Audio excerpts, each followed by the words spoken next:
तलाक दूंगी, पर मेरी भी एक शर्त है। जब मैं रात को घर पहुंचा तो मेरी पत्नी ने खाना लगाया। मैंने उसका हाथ अपने हाथों में लिया और कहा, मुझे तुमसे जरूरी बात कहना है। वो शांत बैठकर खाना खा रही थी। उसकी आंखों में कुछ दर्द साफ नजर आ रहा था। अचानक मुझे नहीं पता कैसे कहूं, मगर मुझे कुछ बताना ही था।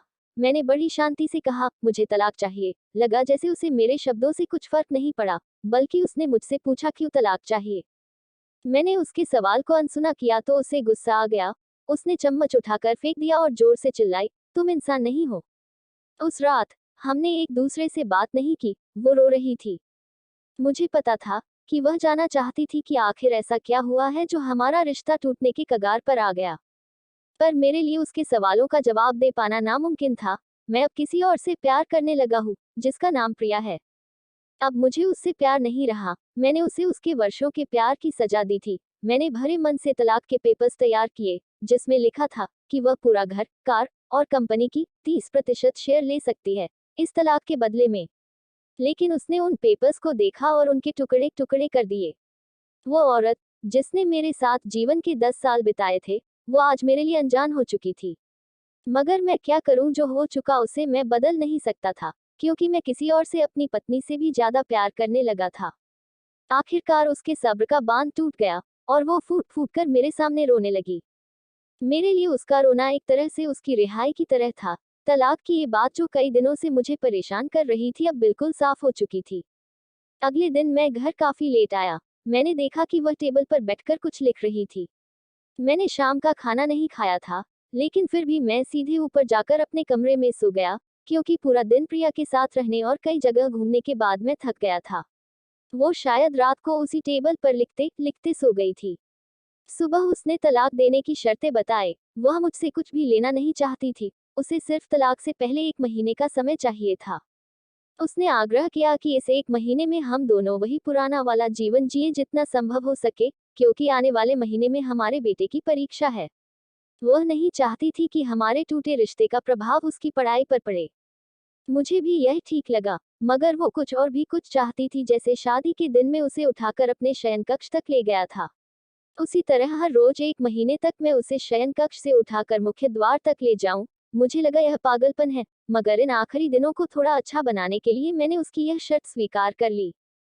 मैंने प्रिया को अपनी पत्नी की सभी शर्तें बताई, तो वो हंसने लगी। उसे लगा मेरी पत्नी कितने भी तरीके अपना ले, तलाक होना तो तय है। मेरी पत्नी और मैं किसी से भी इस दौरान नहीं मिले थे, लेकिन उस दिन जब मैं उसे पहली बार उठाकर गेट तक लेकर गया तो हम दोनों काफी अजीब महसूस कर रहे थे। इससे हमारा बेटा भी खिलखिलाकर खुश हो रहा था। अगले दिन यह काम थोड़ा सामान्य और आसान हो गया। वह मेरे सीने से लगी थी और मैं उसकी खुशबू महसूस कर रहा था। ऐसा लगा जैसे कई दिनों बाद मुझे यह खुशबू मिल रही थी, या फिर कई दिनों से मैंने उसके होने का महसूस नहीं किया था। पहले जितना उसमें वह कसाव नहीं था, और चेहरे पर हल्की झुर्रियां नजर आ रही थी, और बाल भी सफेद होने लगे थे। ये वही औरत थी जिसने अपने जीवन के 10 साल मुझे समर्पित किए थे। चौथे दिन जब मैंने उसे उठाया तो वो पुरानी रोमांच लौटने लगी थी। 5वें और छठे दिन वो पुराना प्यार फिर जागने लगा। मैंने प्रिया को इस बारे में कुछ नहीं बताया था। अब उसे उठाना और भी आसान हो गया था। शायद हर रोज यह सब करने का आदी हो गया था। एक दिन वह अपनी पसंद की साड़ी निकाल रही थी, लेकिन कुछ खास नहीं ढूंढ पाई। उसने साफ करते हुए कहा कि उसके सारे कपड़े बड़े पड़ने लगे हैं। तब मुझे पता चला कि वह काफी दुबली हो गई है, और इसलिए मैं उसे आसानी से उठा पा रहा था। मेरे दिल को एक झटका सा लगा। उसने अपने दिल में काफी सारा दर्द छुपा रखा था। पता नहीं कैसे मैं आगे बढ़ा और उसके सिर को छूकर देखा। अचानक हमारा बेटा आया और बोला कि पापा, ये तो मम्मा को उठाकर बाहर ले जाने का समय हो गया है। उसके लिए अपने पापा द्वारा इस तरह उठाकर ले जाते हुए देखना जीवन का अभिन्न हिस्सा बन गया था। मेरी बीवी ने हमारे बच्चे को बुलाया और जोर से गले लगा लिया। मैंने अपना चेहरा दूसरी तरफ कर लिया। मुझे लगा कहीं मैं अपना निर्णय ना बदल दूं। मैंने अपनी पत्नी को रोज की तरह उठाया और बेडरूम से होते हुए हाल तक लाया। उसने अपने दोनों हाथ मेरी गर्दन के आसपास रख दिए। मैंने उसे जोर से पकड़ रखा था, बिल्कुल हमारे सुहागरात की तरह। उसका इतना कम वजन मुझे परेशान कर रहा था। महीने के आखिरी दिन जब मैंने उसे उठाया तो मेरे लिए एक कदम भी चल पाना मुश्किल हो रहा था। हमारा बेटा स्कूल जा चुका था। मैं अपनी कार से ऑफिस गया और कार से कूदकर बाहर आ गया, बिना कार को लॉक किए। मुझे डर था कि अब एक पल की भी देरी मेरा इरादा बदल देगी। मैं ऊपर गया। प्रिया ने दरवाजा खोला और मैंने उसे कहा, प्रिया, मैं अपनी पत्नी से तलाक नहीं लेना चाहता। उसने मुझे देखा और मेरे सिर पर हाथ फेरकर कहा, तुम्हें बुखार तो नहीं है? मैंने उसका हाथ हटाया और कहा, सॉरी प्रिया, मुझे अपनी पत्नी से तलाक नहीं चाहिए। हमारी शादीशुदा जिंदगी शायद हम दोनों के ध्यान न देने की वजह से बोरिंग हो गई थी, लेकिन इसका मतलब यह कतई नहीं कि हम एक दूसरे से प्यार नहीं करते। अब मुझे एहसास हुआ है कि जिस दिन मैं उसे शादी करके अपने घर लाया था, उस दिन से जीवन के आखिरी दिन तक मुझे उसका साथ निभाना है। प्रिया के होश उड़ गए। उसने मुझे एक जोरदार चांटा जड़ दिया मेरे मुंह पर। वह रोने लगी और दरवाजा अंदर से बंद कर लिया। मैं सीढ़ियों से नीचे उतरा और आकर अपने कार में बैठ गया। आगे एक फूल वाले की दुकान पर रुका और अपनी प्यारी पत्नी के लिए एक सुंदर सा गुलदस्ता लिया। दुकानदार ने पूछा कि इस पर क्या लिखना है। मैंने मुस्कुराते हुए कहा कि मैं तुम्हें जीवन के आखिरी दिन तक यूं ही उठाता रहूंगा, मेरी अर्धांगिनी।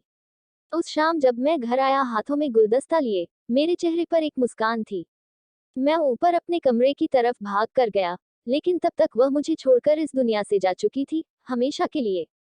वो कई महीनों से कैंसर से लड़ रही थी, लेकिन मैं प्रिया के साथ इतना खोया हुआ था कि कभी ध्यान ही नहीं दिया।